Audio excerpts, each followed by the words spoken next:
สวัสดีค่ะพ่อแม่ตั้งหลายคุณตาคุณยายพ่ออุ้ยแม่ป้า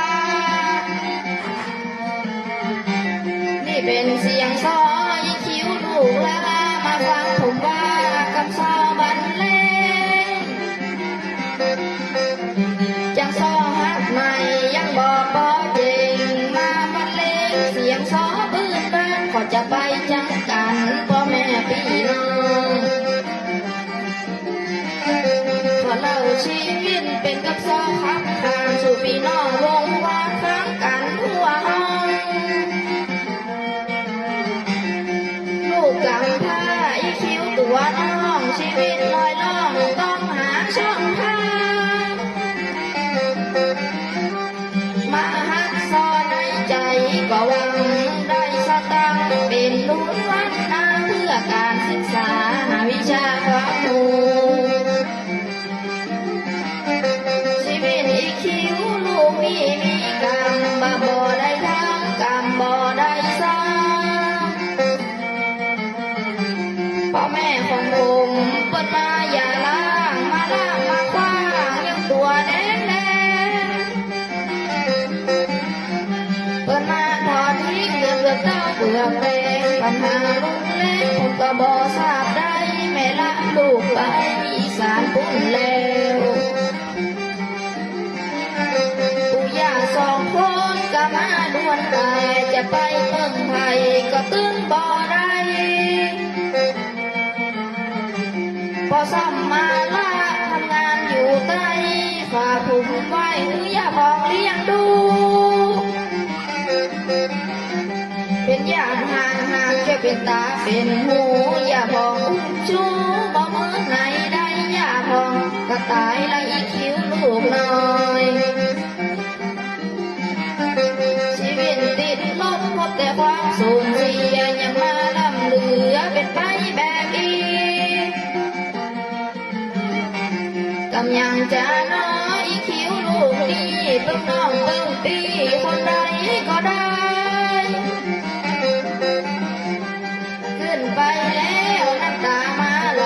พ่อแม่ทิ้งไปเลยบ่หันหน้าบ่กลับคืนมาพะเยาแหมแล้ว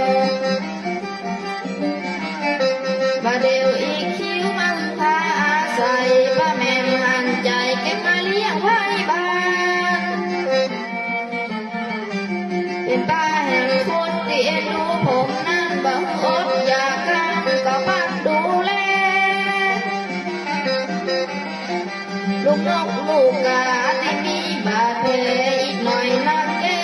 บไทยบ่ได้พ่อแม่มาสนใจคงจะตายแต่ชีวิตย่ำแย่เหมือนเป็นแต่กลางหางกันนับวันหายาวอย่างได้อย่างอันขอบคุณยายปันแห่งคนหนึ่งนั้นผมอยู่บ้านอาศัยแล้วนอนบ่มีพ่อคอยสั่งบ่มีแม่คอยสอนบางเพื่อก็นอนมีน้ำตาไหลลับคอยในใจลูกพี่ลูกน้องวิบากจากแล้วนั้นมาตั้งตัวได้ขายแม่งัวเปิ้นไปค่ะละลูกไว้ให้หางัวกับนั่นมาฝากเป็นกำพร้าผัวทองกำบทนั่งคงมาตอบสนองมาไล่พ่อเป็นแบบนี้พ่อแม่เลยหนีบ่เอาลูกแล้วพ่อแม่บ่มีผมถึงบ่น้อยใจกับไผเป็นไผบ่หูตามมาได้เกิดเป็นคนกระบุญหัวล้นฟ้าใหญ่มาวันหน้าจะให้เอาหาเอา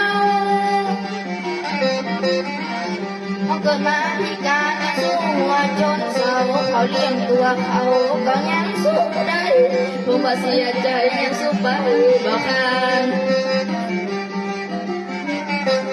มาฮักซอบุขอตั้งใจมาลงอยู่ไกลมาหาตุลูกตอง อยู่แจ้ห่มลำปางสอนสองห้องผมเดินตามอ้อมจากจังหวัดพะเยา200 กิโลข้ามดอยข้ามเขาจะตั้งใจเอาเงียบซอจนได้บุญบ่ตายขายเสียงเลี้ยงกองตัวผมนี่จะตั้งใจศึกษาเพื่อเป็นวิชาต่อไปวันหน้าฐานะครอบครัวผมบ่รวยแต่ว่านั่งซอเป็นท่าเรื่องเงินแพงเงินไปละอ่อนมาเยาซ้ำว่ามาไกลขอกำลังใจ10 สาวเจ้าบ้านจะขอสืบสานคำสอนนี้ไว้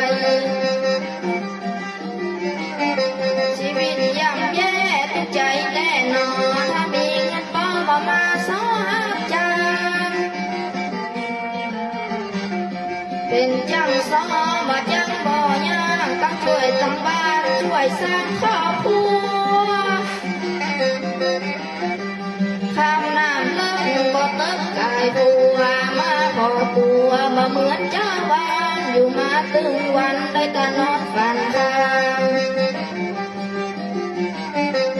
ตัวผมนี่เป็นเจ้าสอรุ่นจิ๋วเปรียบเหมือนปลาซิวลอยในน้ำกว้างบ่มีใครส่งเสริมผมตายกลางกว้านบ่มีแรงต่อต้านคอยไปหาหิมบ่เหมือนปลาข้าวปลาขอปลาลิมอุต่างความจริงยังเป็นละอ่อนน้อยผมยังมาคอยคนอื่นแต่เราตัวผมนี่จะเอาปอนมาปั่นคนมานั่งอยู่บ้านนาขอให้ร่ำรวยมีเงินล้นฟ้ามาปั่นลูกลาคนใบคนใบขอบคุณครับท่านที่มีน้ำใจผมเอาปอนย้ายออกมาตอบสายทุกโศกโลกไทยห่างไกลพี่น้องโอและน้อจำลงเต้านี้โอและน้อบทมีก้อยยา